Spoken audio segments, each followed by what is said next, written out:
Hello and welcome back to our Fire Red Randomized Nuzlocke. Most folks just call me Orange Joe, and we are ready to take on the cave. It took us a long time to get here. Last episode we had a big scare, but again, Bob really coming in clutch for us and making it so we don't have to worry about a thing, except for all the things we have to worry about. But you know, we're loving life. We're off to a great start, off to the races here. I was certain Bob was dead. I just gotta be honest with you. Like, that felt like a loss. For real, for certain, that felt like we lost Bob there. And somehow, Bob clung on with 3 HP. I couldn't tell you. It was kind of a minor miracle, but we made it. And I'm stoked. Because Bob is now a legend of the team. You know, oh, dude, he's walking the dinosaur. But, you know, all up until this point, I was like, I don't know about Bob. I don't know if Bob has a spot on the team. And at every turn, Bob has done everything he could to just be like, no, you want me. You need me. And I do. I do need you on the team. We have no one could replace you right now. And that's for darn sure. So we're very lucky to have Bob around. And again, on this video, leave your thanks for Bob down in the comment section below, please. Because Bob deserves it. But, and Bob's getting some levels. Also deserved. Torture. Yeah, we'll crush you. But yeah, last episode was a very weird one. I apologize for that. This one we shouldn't have very much weirdness. It should be a standard fare. And you know, this is the 4th episode I'm recording in this chunk. Normally, what I would say is this would be the last one, because I in my recording sessions, the most I ever typically do is 4 in a row. Now, this time around, part of me wants to keep going. I don't know. I'm having a lot of fun in this session. I really like. I don't mean to, you know, sound like an idiot if that's how you want to perceive this, but I really do like recording the Nuzlocke series, even though it's not, you know. Okay, so this is gonna sound weird, right? But I'm gonna give you some inside baseball for what we're doing here. The Nuzlocke series, on my end, doesn't get as many views as Isaac does. Isaac gets more views, and it's not like I'm getting a ton of views. It's the difference between.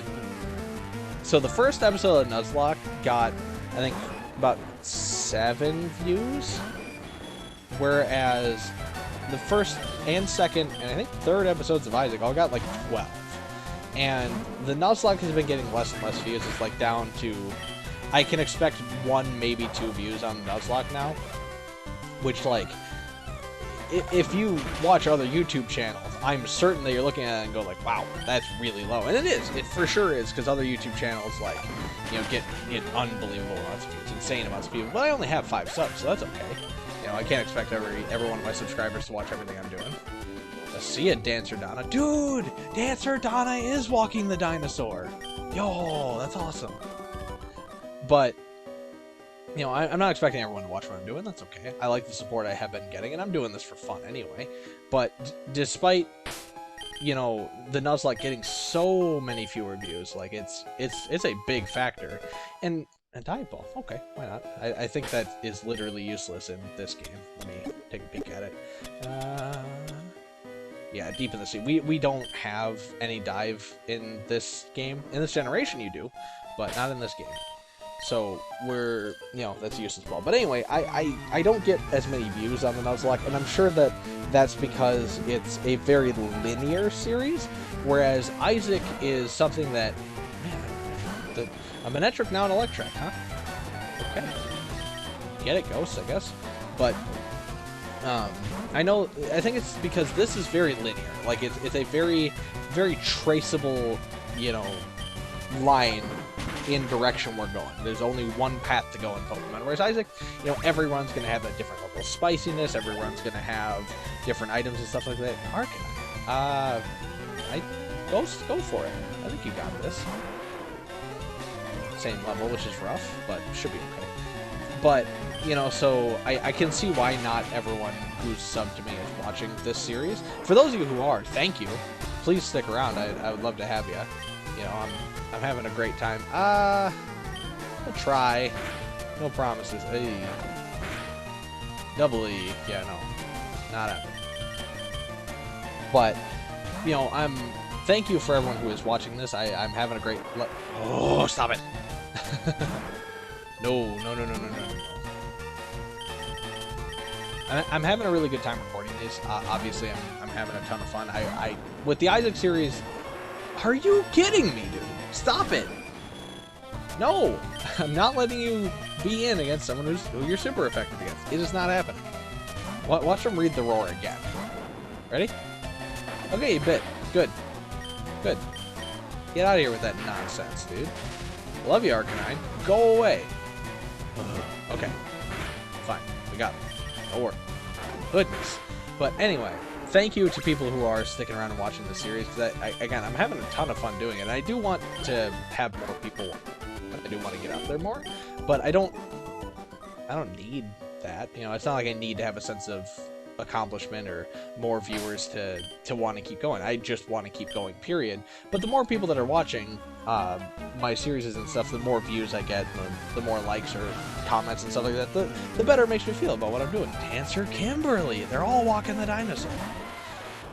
And I would be remiss if I said that, you know, I don't have aspirations of more than this, because of course I have aspirations of more, but I don't need that, and I'm going to stick to that, and I want to... Oh...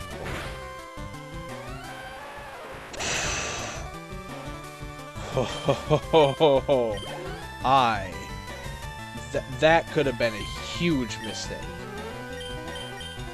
Oh man, I am very lucky. Thank you, Flora, for being an absolute tank and being able to take that. That was horrifying. The second I read self-destruct, my heart sank. I thought we just lost Flora. But back on track a little bit more. I'm enjoying doing this for, you know, no one or anyone. I really do hope that this is for someone. And, you know, to my two peeps that keep watching, or well, three, you know, thank you. You're the real ones. But, you know, if I could get some more eyes on this, that'd be great. And I would love to have some more people take some adventure with me as time goes on, because this is really my chance to force myself to do stuff, like finishing a Nuzlocke, you know, or... you know, play more Isaac and try and get better. Stop it. Menu. Thank you. And try to... We're going to go heal, by the way. You know, try to make our way through the PC form of Isaac with all the items and potentially even, you know, clear out the post-it notes and stuff like that. And it'll be a chance for me to finish other games, too. So, I'm really hopeful that I can get stuff going for here. And, you know, if I had just more than people I know personally watching, I think that would be huge for me, just because, like, it's great that people I know are watching this stuff, and I do love that. I love that my friends are supporting me. But if just one stranger who doesn't know me personally watched my content for reasons other than knowing me, it would really kind of strike a chord with me, you know?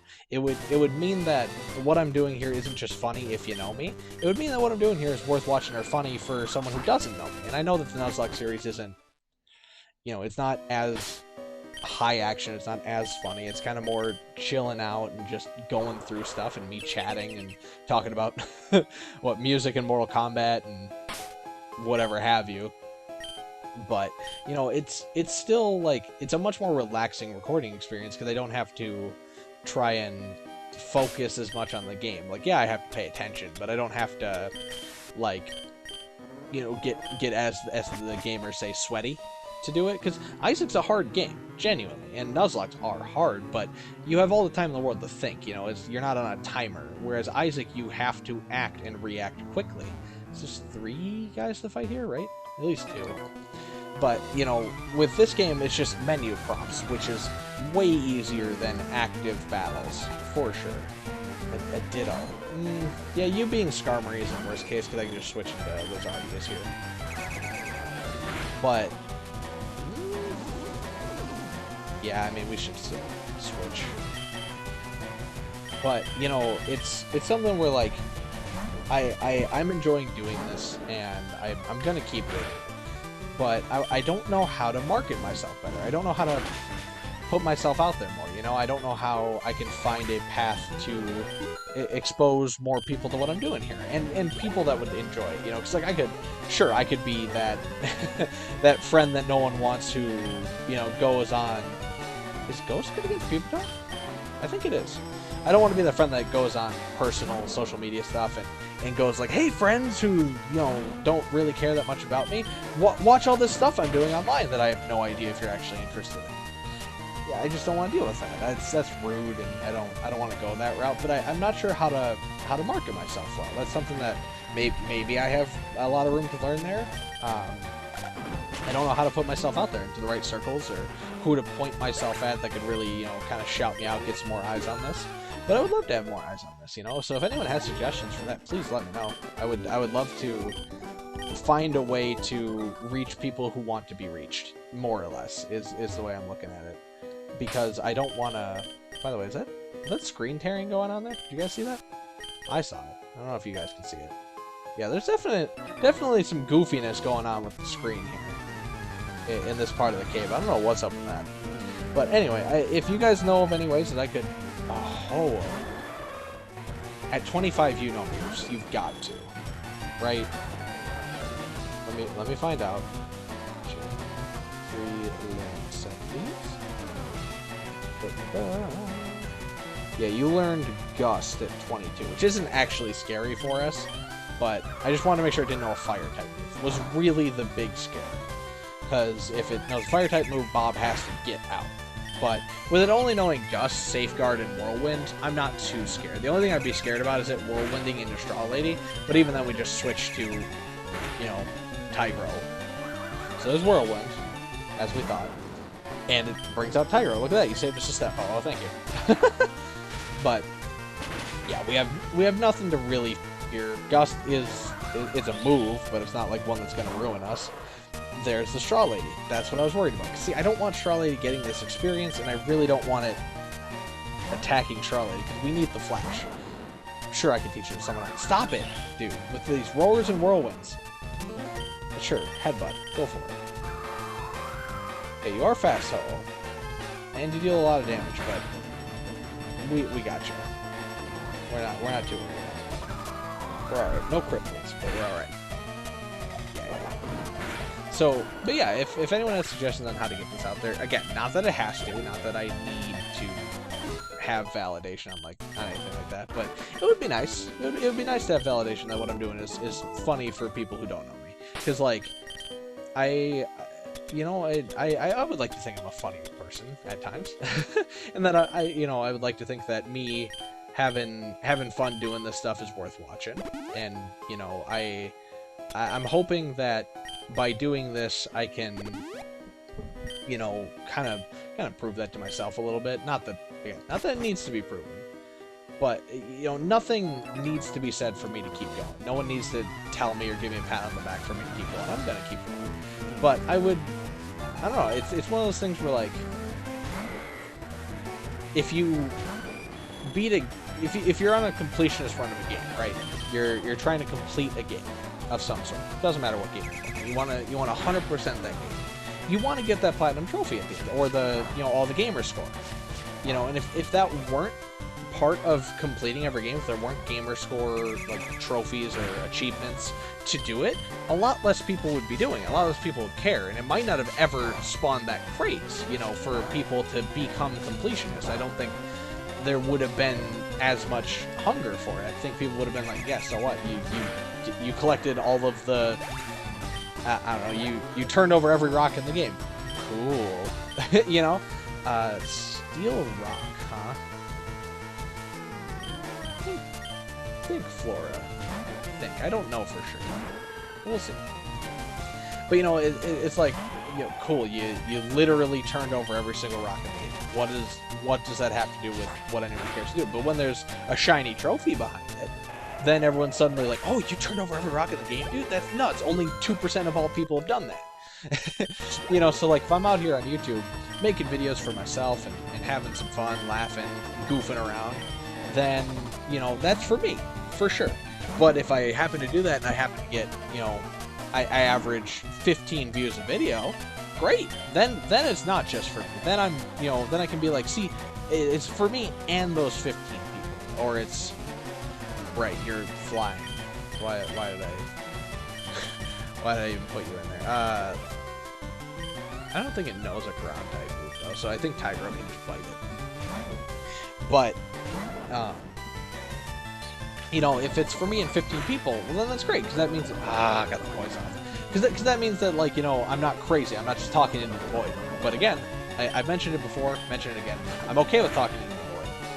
But if there's more than just that, then this means something more, you know? And I would like this to mean more than just me doing this. And I've had a lot of encouragement from people who know me, but, you know, it's just, I haven't had encouragement from people who don't, is what a salamence, you say. I don't have ice. Man, I think Tygro's our best bet, but we're gonna have to get out of this fight quick and antidote up fast, because we don't want to stay in against the Salamence. By the way, Salamence used to be like my all-time favorite Pokemon. It's not the case anymore, but when I was growing up, I adored Salamence. It was so high on my list of favorite Pokemon, because Dragon types in Gen 3 were just busted good. You know, obviously Ice hurt them, but there were so few Ice-type Pokemon that didn't matter. And, like, the only other thing that really hurt a Dragon was another Dragon. So, you know, it's just, I love Salamence. He's so cool, but not anymore. He's not my favorite anymore. Still high up there. Still mad respect for a Salamence, but not my fave. But yeah, no, I hope this hasn't gone like down a dark turn. I hope you're not worried about me or anything like that, or, you know, thinking I'm too down on myself, because I'm not. I'm having a great time doing this. Again, I want to keep recording this right now. This is the one thing I want to do. I'm choosing to spend my free time doing this rather than, you know, prepping for college like it should be. But not really. There's not a whole lot I could be doing. Like, sure, there's some preparatory things, but I still got time. Not a big deal. But yeah, I just, you know, I'm enjoying what I'm doing, so please don't get that impression off of what I've been saying. It's just that I'm not sure how to put myself out there, is all. And I have that problem in real life, too. I'm a shy guy. Cacnea, huh? We could put Straw Lady in just for a meme, but no.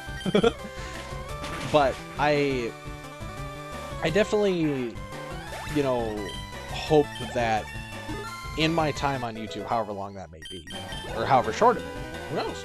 I could give up on this at a moment's notice.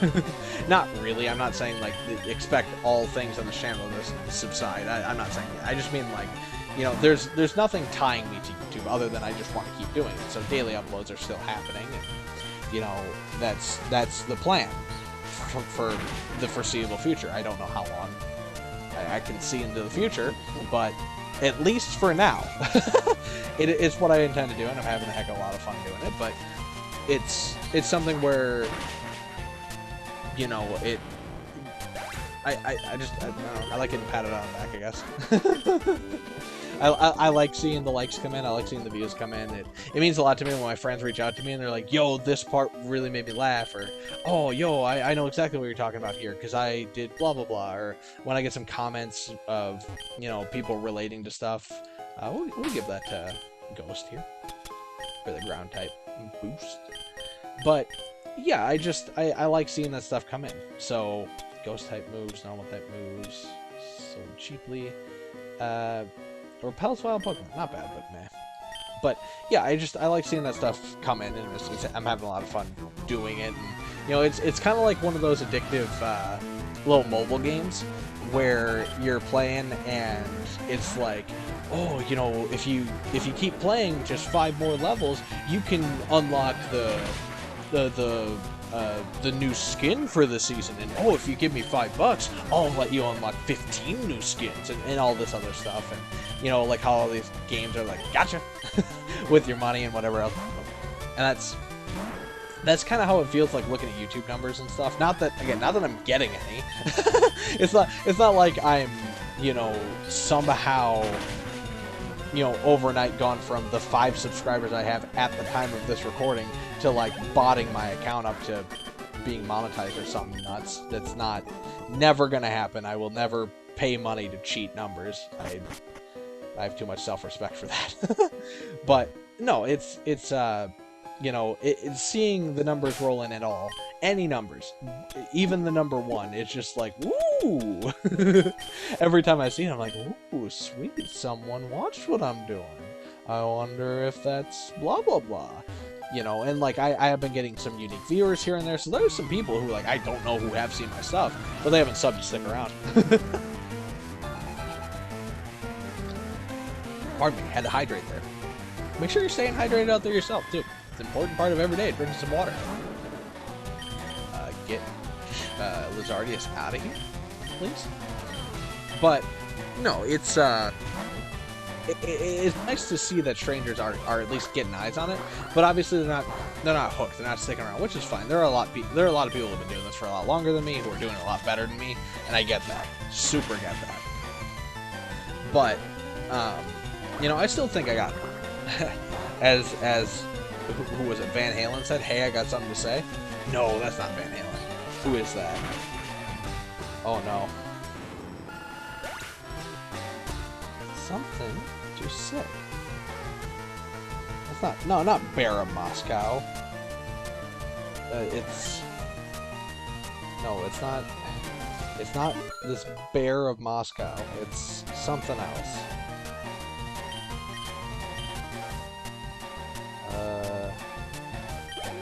We're getting a ton of XP here. I'm sorry, I'm really trying to figure out what this song is. Because it's the one that starts in the exact same way that another song starts.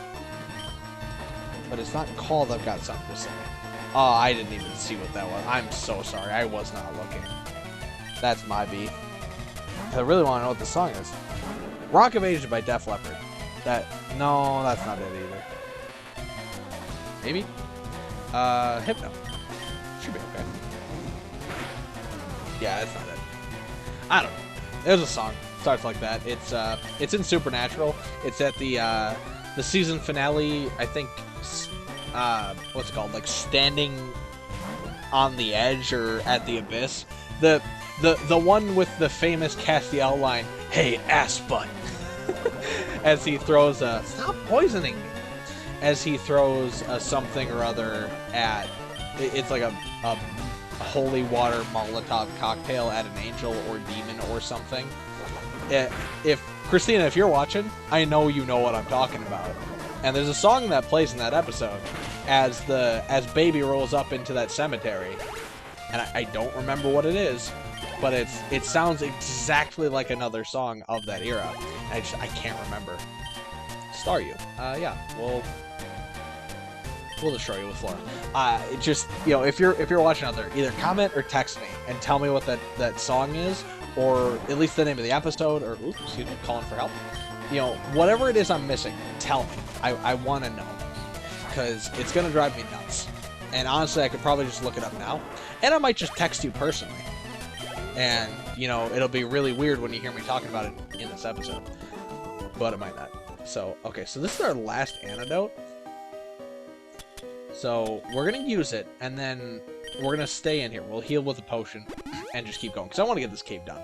Not that I'm like, oh, I hate this part of the game. It's just I don't want to have another long series of cave episodes. So this one, honestly, this might be a little bit of a longer episode as we just try and get through the cave here. But I'm going to get through the cave, and we're gonna see what Rock Slide could be. Rocky Mountain. Rock slides happen. Can you imagine? That'd be scary. Yeah, it would be. So I'm gonna teach whatever this is. So what is it? So it's only these three can learn it. So let's see what this would be. Dynamic Punch. I don't know what that is. I gotta love it. Also, how could Bob punch anything? He's got wings. It's a fighting type. 100 power, 50 accuracy. So if it lands, it confuses them. Interesting. So that's a powerful move, but it's never gonna land. But yeah, we'll just make mental note that that's there, and if we ever get like Lock On or Older Sleuth or something like that, we'll come back to it. Maybe. I might forget. PP Max is actually really good. If we get a really powerful move like Superpower on Deoxys, we may just end up PP maxing it. Now, I haven't put Superpower on Deoxys or anything. If I make any major decisions like that, you will know. Believe me, I will not hide that from you. But yeah, just to wrap up that thought quickly, Crobat is a band. Don't you know? Thinking music, they are. I saw them play at Summerfest one year, actually. They were one of the opening bands. I was surprised at how good they sounded for what they were. Now, my friend Joey has a very different experience with Crobat. Excuse me, hydrating one more time. Getting a lot of dry throat from talking so much. But Crobat has... So, for me, I was blown away by how good they sounded for an opening band. You know, I was like, wow, I can't believe that a band that sounds this good or interesting, you know, because they had a... Are we gonna... We'll be okay, one more go, but I'm gonna have to heal you now. Stop it, dude! 3 in a row, are you nuts? Are you actually kidding me? So we have to heal you now. But anyway, they were just an opening act, and compared to all the other opening acts at this particular Summer Fest, I was like, just like, wow, I can't believe that this band is an opener. Thank you. Please. And then my friend Joey saw them at Sonic Boom one year. And Sonic Boom, for those of you who don't know, is a tour that kind of goes around, and you know, they were or not goes around. It comes around it used to come around every year, and was put on by a local radio station. And well, I say local, it's Madison, capital Wisconsin. And so apparently they were an opening band for Sonic Boom, and they just had the wrong energy coming into it. Apparently the guy was like, Sonic Boom! Like freaking out. Sorry for the headphone users if you're out there. You know, I know that's very loud. But he was just going for it. Rolling kick, huh? Okay. But he was just going for it, and it was like 8 in the morning. Like, he was into it, and it was like way too early. Like, just, he was like, everyone was still like half awake, and I know it's a rock show, but everyone was just like not prepared to rock and roll at that point. I don't know how to speak English anymore. At that, you know, point. And this guy was like, I'm hopped up and ready to go. And it just, apparently just like the mood of the show was kind of thrown off because these guys were like too high energy, and the band after was like, yeah, we're an opening band and we kind of get it, so we're just gonna play our set and get out. But this guy was like playing it up like he was the biggest rock star in the world, which, like, yeah, as for me, that's kind of commendable. You know, you should always act like you're playing for the crowd of your life, I should think. Dancer Pansy! This guy's a pansy, dude. But we gotta get Ghost out of here. But like, on the other end of the coin, though, if it's early in the morning, you know, you have to warm people up to the show. Maybe don't bring the hype right away, because as an anecdote from wrestling, there have been several wrestling shows that have proven that you don't bring the hype before a match that you want the crowd to be hot for. So in wrestling, what you want to do is you want to pace your show so that the moments where you know the crowd is going to be going crazy for, you have those moments. I want to put Ghost in, but it's a flying title, so it just wouldn't be any good. The moments that you want to have the crowd go crazy for, you want to put them interspersed from each other. So I know you want the crowd to go crazy for every match. That's not going to happen. It just isn't. Why did my Thundershot? So you have to, fine, we'll bite again, whatever. So you have to be prepared for that. So that's why after every red hot crowd moment in a show, typically the caster, yeah, okay, we'll put Ghost out. Typically the match after that is a dead match, for better or worse. It doesn't matter how good the match is that's going on. It would have to be like earth-shattering for it to be a moment that the crowd freaks out for again. Usually you can expect a crowd to be hot for one match, and then, you know, every other match basically is where you can expect them to be hot. Or sometimes a match, 2-match lull, and then another match of being hot. Now, of course, it depends on who's in the ring, but like you can put some crowd favorites in there one match, and then put another set of crowd favorites into the second match, and they will not be as hot for one of the 2 matches if they know the other one's coming, or if they, you know, kind of expend their excitement right away at this first set. So yeah, you have to be careful with that. And with music kind of the same thing, where you don't want to start off with the most hype you can possibly have and then only be downhill from there. You want it to build to a crescendo where the final thing that you're doing on that card is the big moment. Now, some music shows engineer this, where they have... Are you kidding me?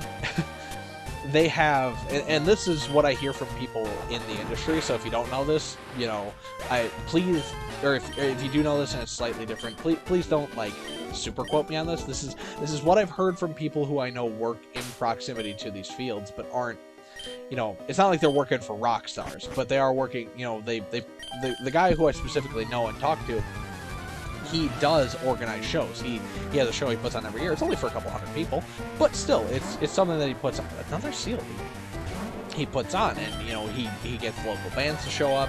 It's a really cool event, honestly. Like, I'm super proud of him for doing it. He's a good friend of mine. But he's made mention that certain people have seen certain things from these local bands and stuff when they're doing other venues. Not this one, of course, because he's, you know, he's only doing local band. Local bands. So, like, he obviously wants everyone to get the best platform they possibly can to get their name out there.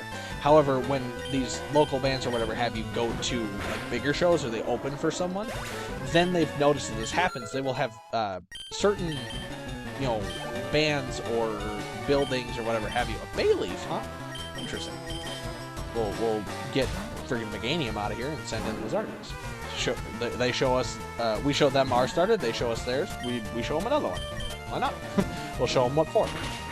But anyway, he said that certain venues or, you know, certain bands will actually demand it sometimes, but they will intentionally poorly mix the opening bands so that the, like, headline band sounds way better, and, like, they will, like, intentionally kind of muddy several of the tones that several people are going for, just so that the band that is meant to be the draw sounds the clearest and like leaves the biggest impact on the night. Because if you end on a very high note, then no one has any room to complain, because you forget all the bad stuff that happened beforehand. Now, obviously, it's not always true, depending on how high the highs are and how low the lows are.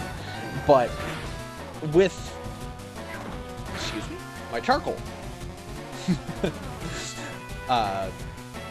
So obviously, like, you know, you want to keep it within a range, but you can kind of see it. And, you know, if music shows ever happen again, but if you ever are at a music show again, be sure to pay attention to, like, how the mixing is and how, you know, the bands go. Now, obviously, the bigger bands, if it's like a dual headline or something like that, usually bring their own mixer or someone who knows the audio equipment so that they can mix it themselves. And sure, you could say that along the way, maybe it just so happened that the mixing sounds better on the better bands because they paid someone to make it sound as good as possible, whereas the earlier bands can't really afford to do that, so they just let the house mixer do it, and it's going to sound worse by natural intonation. And that is a fair bring-up, you know, that's a fair thought to have. However, there is something to be said that, like, several bands have noticed that if it's all a house mix, which happens at shows that aren't huge, and a lot of local bands aren't necessarily going to be playing at huge shows, just kind of the way it goes, that if there is a house mixer or, like, someone who's professionally hired to mix an entire event, or a day, or a festival, or whatever have you, they kind of hose the opening acts, or the early acts, just so that the later acts do sound as best as possible, because you amp up the clarity at the end, or at least the tonality that they're going for at the very end, so that it sounds like, not, obviously not flawless, but as, oops, excuse me, I keep calling for help on accident. Just so that it sounds as good as possible by the time it comes around, so that way the hype has consistently built across, you know, the music not sound, and again, they're not, like, gargling it, it's not like they're intentionally making all these other musics sound bad, or, you know, putting them in the dirt. It's just they're not giving them the best mix, so that when the best mix does come around, it's for the band that people are the most excited for. And that's kind of the same with wrestling shows, where wrestling shows will, you know, intentionally they'll pace their matches to where typically the two matches they want you to care about the most are at the middle and at the end of the show, because they want you to build to that crescendo. So they want to keep your interest by having the middle of the show, which is usually, you know, depending on the show you're watching, anywhere from an hour in to 4.5 hours in. Looking at you, WrestleMania. I don't even remember what this was. Dratini. It's fine. you know, so with shows like that, they'll put their best stuff kind of in, they'll put their what they expect to be the best, you know, or what they're billing as second best at the dead center. And then the main event is obviously the very last thing, the go-home part, because they want that part to be what sticks in your head. They want that to be your best memory of the night. And then if you're going to have a secondary, you know, an auxiliary or ancillary memory, they want that to be the middle one. Because then they can let the hype kind of slowly build to the midpoint, and then it dies out again. And they let a couple matches build and kind of, you know, slowly pace it up. And the final moment is meant to be just this big explosion of excitement and whatever have you. And does it always work out that way? Of course not. Wrestling shows have a huge problem with, you know, following along with what their fans actually want. Don't we already have a brace item? I know the episode's a bit long here, and I've been talking about random stuff for a long time here, and I'm sorry. Yeah, we definitely already have a macho brace, so that's our second one. So we're probably just going to sell those. I'm not going to use them. But, man, this person has, like, one really strong Pokemon. So we'll show them our one really strong Pokemon here. But yeah, so, you know, they obviously don't know always what's going on. And mildly the same can be said for concerts, but to a much smaller degree. Because with concerts, people are going to pick to go to shows that, you know, have bands they want to see at them. So they get to pick and choose who they support immediately, which wrestling doesn't really have that. And it's unfortunate. It truly is. But, because, you know, there are a lot of fan favorites who either have to wait years to get their due, or they never get it. And that's always a big shame when these people that are white hot, you know, they're selling merchandise that you wouldn't believe, and they just freaking Croconaw. Are you kidding me? They're doing everything right by the fans, but the company they work for just won't look at it, and it's a big shame when it happens. It really is when it comes around. But with music, the only way you can really say that that's similar is there can be a band that is on the rise. A Togetic. That's flying. Yeah. Tigro got it. Despite Tigro being a little bit over level for us now. That's okay. But, you know, so there can be a band that's on the rise, and the headliner is a band that's been around for a long time. And that can happen, for sure. You know, and when that happens, sometimes the scales do tip a little bit in the direction of the up-and-comer, which, you know, whatever, it happens. And it's got to be up to the bigger band to realize that, you know, as time goes on, which one's going to be the bigger draw or whatever have you. And sometimes you go to a show only caring about a lower build band, which is true. I've been to shows before where I've not cared in the least. A great ball, nice. Love to see it. I've not cared in the least about the headliner, but I was there for one of the undercards. And that's happened, you know, more times than I care to mention. So, you know, in that regard, you can pay for the ticket, go and see your undercard. And then, you know, if you want to stick around for the headliner, or just get out because parking's going to suck. You know, the parking lot's going to suck when you try and leave. And sometimes you do one, sometimes you do the other, sometimes you try and do one and end up doing the other. So it just, you know, it works out kind of in a weird way for you there. But, hey, we're going to wind down now. I know this is about 10 minutes longer than we would have expected, but honestly, that's great. We made it through the cave like I said we were going to.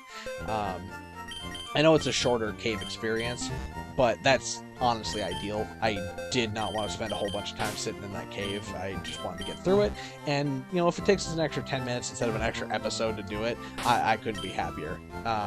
And we only, you know, Canon's only about 3 levels off of our team now, so that's not too bad. And we're keeping pace here. Now, I know that I keep accidentally training Tigro up, but Tigro is like our sweep when we don't really know what else to do. I've said that before, I'll say it again. He's great. We love him. We're happy to have him around. But, you know, on that note, we are going to end the episode here. I'm going to record at least one more in this session. It is getting a little late for me. You know, I've recorded 4 in a row already, and 2 of them have been 40 minutes. So, you know, we're getting on to already about the length of what it would be 5 episodes for me, and I'm going into a 5th episode. So this is going to be interesting for me, but we're going to give it a shot. And, you know, speaking of liking having people around, I'm liking having you around. Thank you for watching my videos. Thank you for hanging out to the end of this one. You know, we're almost 40 minutes in. By the time I'm done with this spiel, it will be 40 minutes long. So thank you very much for sticking around. If you liked what you saw, please leave a like. I would love to, you know, see that, as I talked about it earlier. I don't remember if it was probably this episode. Yeah, it had to be this episode. I like seeing those numbers roll. I like seeing the thing go up. So if you want to help me in that endeavor, please leave a like. Please subscribe if you haven't already. Would love to have you around. And leave a comment down below if you have suggestions for Pokemon names. You know, we're kind of getting to the point where we're probably about halfway through all of our encounters, so, you know, you'll have to get on that soon. By the time this video goes up, I may have the series finished recording at the pace I'm going. Now, is that for certain? No, not at all, but it's getting there. Because, you know, we're about halfway through, and only the beginning of the series. Well, we're not about halfway through. We're under halfway, but by the time these videos go live, I will probably either have died in-game, obviously, or, you know, we will be near the end. So it's coming up upon you fast, so make sure that you are commenting down below if you have any suggestions for names. I'd love to see them. And then if you want to hear more from me, you're welcome to comment down below if you have anything to say, if you have any suggestions or anything like that, or, you know, if you have suggestions for how I can reach more people, wink wink nudge nudge. You know, and the best way you can help me in that regard is by sharing it with anyone that you think would be interested in this. I would love to have, you know, new eyes on this and stuff like that. And if you could share it with some people, you know, that would mean the world to me. If they like it, great. If they don't, that's okay too. Don't expect them to. You know, we're this is episode what, 14 or something like that, 13. I don't remember exactly where we are, but we're getting on in this series. So if they don't dig it, it's all right. It's probably too late for this series, but if you could at least get eyes on it, I would really appreciate it. And if you want to reach out to me a little bit more personally, you're welcome to find Orange Joe on Twitter @mostfolks.